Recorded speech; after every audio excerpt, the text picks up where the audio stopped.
at least in that area. I'm meeting a surprising number of people lately who grew up in the same place where I did and discovered Freddy in a pretty similar way. You wander into the library, in my case a bookmobile, and just sort of go up and down the shelves and pluck out something interesting. And I think probably like everybody who has discovered Freddy, I didn't fully realize how many books there were in the series. It was delightful to keep going back to the library and find a new one that I'd managed to miss before. Over the years, I'm sure I probably read all 26 of them, but not in any particular order. And I wasn't looking for continuity, good thing, because sometimes it's not there. Now I'm actually reading them in order, and it's sort of fun to look for that sort of thing. It's also fun to revisit some of them after, 30, 35 years. One of the things that interested me about the books, of course, is that growing up in Rochester is one of the cities that's referred to in the books, and so is Syracuse, where I spent a fair amount of time.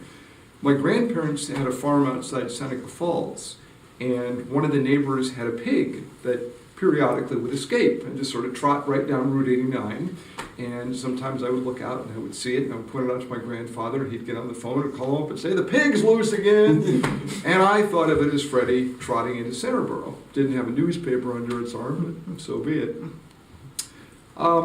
As the years went by, I found that I was impressed by Walter Brooks's style of writing, and I actually did make a living as a writer. I found,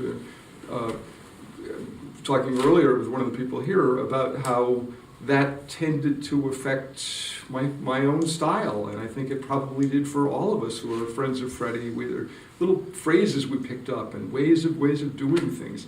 He was a heck of a writer, no doubt about it. Then 30 or 35 years passed, and I didn't think too much about Freddy. And one night, probably 2 o'clock in the morning, when Google was new, or Yahoo, or whatever it was, and I was just Googling everything I could think of that I hadn't thought about in many years, Freddy the Pig. What do you know? I'm not the only one who remembers.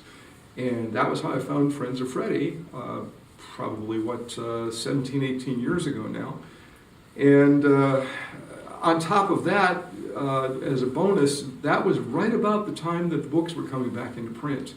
And nothing was more delightful than to discover that these things that had been held together with duct tape when I was a kid, these things that were barely readable in the libraries in the early 60s and all, were now back in print, and these loving facsimiles, which I'm delighted to have had the opportunity to put on my own shelves at home now.